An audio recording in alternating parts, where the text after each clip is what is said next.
आज से कुछ 150 साल पहले भारत के एक छोटे से कॉटन ट्रेडर ने भारत को बदलने का सपना देखा। इस बात से बिल्कुल अनजान है कि उनका सपना भारत को बदलेगा, बल्कि एक ऐसे बड़े बिजनेस एम्पायर को खड़ा करेगा जो कि भारत के करोड़ों लोगों के दिलों पर राज भी करेगा। तो इंस्पायर होने के लिए तैयार हो जाइए, क्योंकि ये स्टोरी है द रतन टाटा स्टोरी। तो ईयर 1839 में जमशेदजी टाटा जी का जन्म होता है। ईयर 1858 में वो अपनी एजुकेशन को कंप्लीट करते हैं और अपने पापा के साथ मिलकर कॉटन ट्रेडिंग करते हैं। अगले 10 साल में उनका बिजनेस बहुत ही ज्यादा बढ़ जाता है, लेकिन जमशेदजी केवल कॉटन ट्रेडिंग से सेटिस्फाई नहीं थे, वो खुद कॉटन से क्लॉथ बनाना चाहते थे।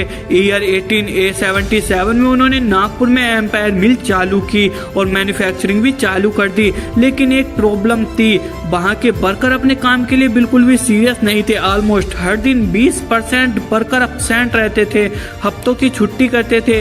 इसीलिए जमशेद टाटा जी ने इनके लिए एक इनोवेटिव सोल्यूशन निकाला। वो वर्कर को रिटायरमेंट मिलने के बाद पेंशन देने वाले थे और उसके बाद उन्होंने उन वर्करों का मेडिकल इंश्योरेंस भी करवाया। उन्होंने फैमिली डे और स्पोर्ट डे जैसे इवेंट भी करवाए। इन इवेंट में अच्छा परफॉर्मेंस करने वाले वर्कर को सबके सामने अवार्ड भी दिए जाते थे।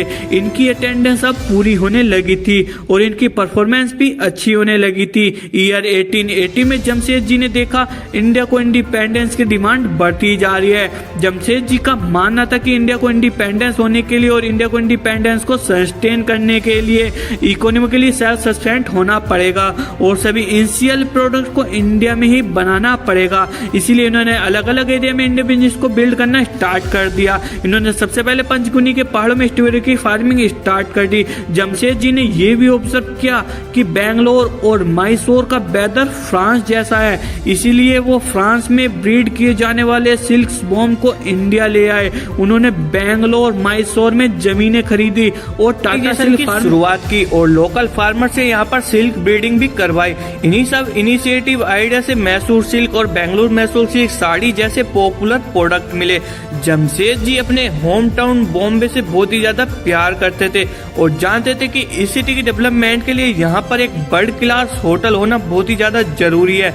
इसलिए ईयर 1898 में इन्होंने ताजमहल होटल बनाने की शुरुआत की। उनका मन था कि होटल का हर एक रूम समुद्र को फेस करे ताकि गेस्ट को ऐसा फील हो जैसे वो पानी में फ्लोट कर रहे हो।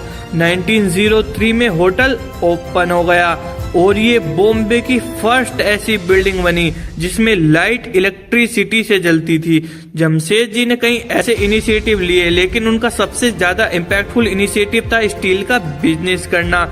इंडिया में कंस्ट्रक्शन, रेलवे, मैन्युफैक्चरिंग जैसे हर इंडस्ट्री को डेवलपमेंट के लिए स्टील की जरूरत थी।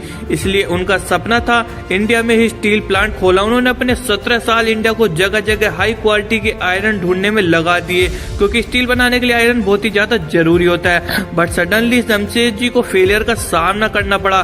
फिर अल्टीमेटली उन्हें 1899 में उन्हें बंगाल प्रोविंस में उन्हें रिच आयरन मिल गए, जिसके बाद उन्होंने तुरंत आयरन और माइनिंग और स्टील प्लांट स्टार्ट कर दिए। लेकिन जमशेद जी खुद अपनी आंखों से इंडिया में स्टील बनते नहीं देख पाए, क्योंकि 1904 में 65 की एज में उन्होंने अपनी आखिरी सांस ली। जमशेद जी का विजन और ड्रीम इतने बड़े थे कि उनको जीते जी पूरा होना पॉसिबल नहीं था।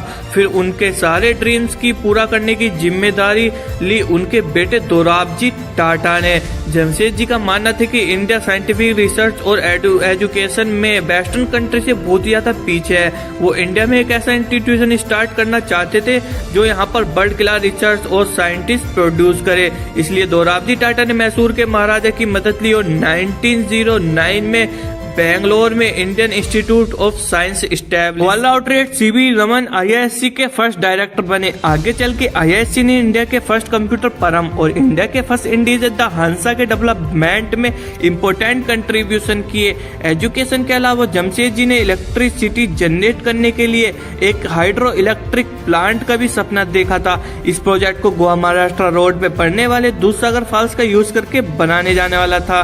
दोराबजी टाटा ने 7000 वर्कर को इन्वॉल्व किया और आर्टिफिशियल लेक्स, डैम्स और कैनल्स बनवाए।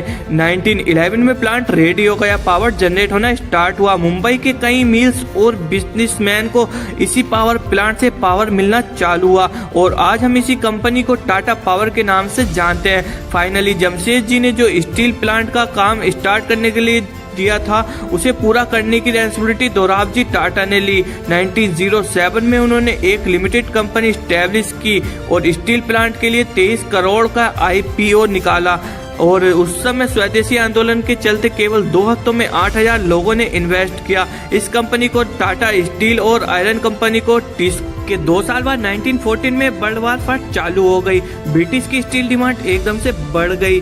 उन्होंने टैंक्स, ट्रक्स, रेलवे इन सब के लिए स्टील चाहिए था। टिस्को के प्लांट ने दिन रात काम किया और स्टील की डिमांड को पूरा किया। बार के खत्म होने के बाद उस समय के वायसरॉय ने टिस्को के कंट्रीब्यूशन को एक्नॉलेज किया और जिस टाउन में टिस्को का प्लांट था उस टाउन का नाम जमशेदपुर रख दिया और रेलवे स्टेशन का नाम टाटा नगर रख दिया। दोराबजी की लीडरशिप में टाटा ग्रुप के बिजनेस कई गुना बढ़ चुके थे। 1932 में दोराबजी टाटा की डेथ हो गई। जाने से पहले उन्होंने टाटा ग्रुप को steel, power, consumer products, banking और इंश्योरेंस जैसे बिजनेस में डाइवर्सिफाई कर दिया था। दोराबजी टाटा के बाद 1938 में टाटा ग्रुप के चेयरमैन बने। फैमिली के यंग मेंबर JRD टाटा ने 1925 में बिजनेस ज्वाइन किया था और टिस्को के प्लांट में काम सीख रहे थे। हमेशा से वे एविएटर के में काफी इंटरेस्टेड थे, इसीलिए 1932 में उन्होंने टाटा एविएटर सर्विस की शुरुआत की।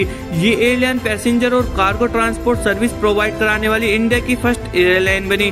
पहली फ्लाइट खुद JRD टाटा ने उड़ाई, जिसके बाद वे इंडिया के फर्स्ट एवर कमर्शियल पायलट बन गए। चेयरमैन बनने के बाद JRD टाटा ने देखा कि इंडिया को सोडा, कास्टिक सोडा जैसे केमिकल बाहर से आते हैं और फिर 1939 में इन्होंने गुजरात के मीठापुर टाउन में केमिकल प्लांट बिल्ड किया। ऐसे शुरुआत हुई टाटा केमिकल की। आज टाटा सोल्ट जैसे केमिकल बनाते हैं। केमिकल बिजनेस अच्छा चलने लगा, लेकिन JRD का ड्रीम्स एयरलाइंस को ग्रो करने में था। वर्ल्ड वार 2 के दौरान ब्रिटिश गवर्नमेंट ने सभी एयरलाइन को सीज कर दिया, जिससे टाटा एविएटर सर्विस रातों रात बंद